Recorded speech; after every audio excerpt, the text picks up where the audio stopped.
রাজধানীতে চলছে শীত আর দূষণের প্রতিযোগিতা। দিল্লিতে যত শীত বাড়ছে ততই লাফিয়ে বাড়ছে দূষণের মাত্রাও।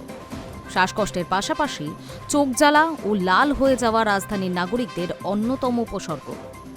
এর ফলে পৌষ মাস এক শ্রেণীর ব্যবসায়ীর। দিল্লির ওষুধের দোকানে চোখের ড্রপ, মাস্ক এবং নেবুলাইজারের বিক্রি বাড়ছে। এই ঘটনা অবশ্য নতুন নয়। প্রতিবার শীতের সময় দূষণ বাড়ে, তখন শ্বাসকষ্ট এবং চোখের সমস্যায় কাজে আসা সামগ্রীর বিক্রিও বাড়তে থাকে দিল্লিতে। লুটিয়েন্স দিল্লির কেয়ার কেমিস্টসের কর্মী সুরেশ জানান, দূষণের মাত্রা বাড়লেই চোখের ড্রপ, নাকের স্প্রে আর মাস্কের বিক্রিও বেড়ে যায়।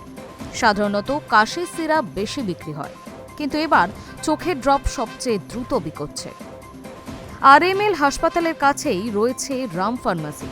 সেখানকার কেমিস্ট বলেন, এখন রোজই মানুষ চোখে জ্বালা, লালচে ভাবের অভিযোগ নিয়ে দোকানে আসেন। চোখের ড্রপ, স্টিং নেওয়ার যন্ত্র আর নাসাল স্প্রের বিক্রি স্বাভাবিকের তুলনায় অনেকটাই বেড়ে গিয়েছে।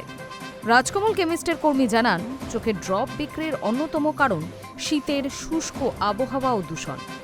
তিনি জানান, চলতি বছরে আই ড্রপ বিক্রি 10 থেকে 15% বেড়ে গিয়েছে। দিল্লি ড্রাগ ট্রেডার্স অ্যাসোসিয়েশনের সম্পাদক জানান, প্রতি বছর শীত পড়লেই এবং দূষণ বাড়লেই চোখের ড্রপ, মাস্কের মতো পণ্যের বিক্রি বেড়ে যায়। এই সময় চোখের জ্বালা ও অস্বস্তির অভিযোগ খুবই সাধারণ একটা ব্যাপার, আর বিক্রি গড়ে 15% পর্যন্ত বাড়ে। সুপ্রিম কোর্ট ও দিল্লির সরকার একাধিক নির্দেশিকা জারি করলেও দিল্লির দূষণ বাড়ছে বই কমছে না। এমনকি দূষণ প্রসঙ্গে সংসদে আলোচনার প্রস্তাব দেন বিরোধী দলনেতা রাহুল গান্ধীও। বিরোধীরা সব রকম সাহায্য করবেন বলেও জানান তিনি। প্রস্তাবিত বিষয়টি বিবেচনার আশ্বাসও দেয় সরকার পক্ষ। রাজধানী দূষণ মাত্রাতিরিক্ত হওয়ায় হলুদ সতর্কতা জারি করে মৌসুম ভবন। দিল্লি ও আশেপাশের হরিয়ানা, উত্তরপ্রদেশের বেশ কয়েকটি জায়গায় দৃশ্যমানতা প্রায় তলানিতে ঠেকেছে। প্রতিদিন বাতিল হচ্ছে অসংখ্য বিমান ও ট্রেন।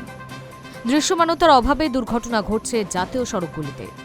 সব মিলিয়ে দূষণ থেকে মুক্তির পথ পাচ্ছে না দিল্লি। High news network.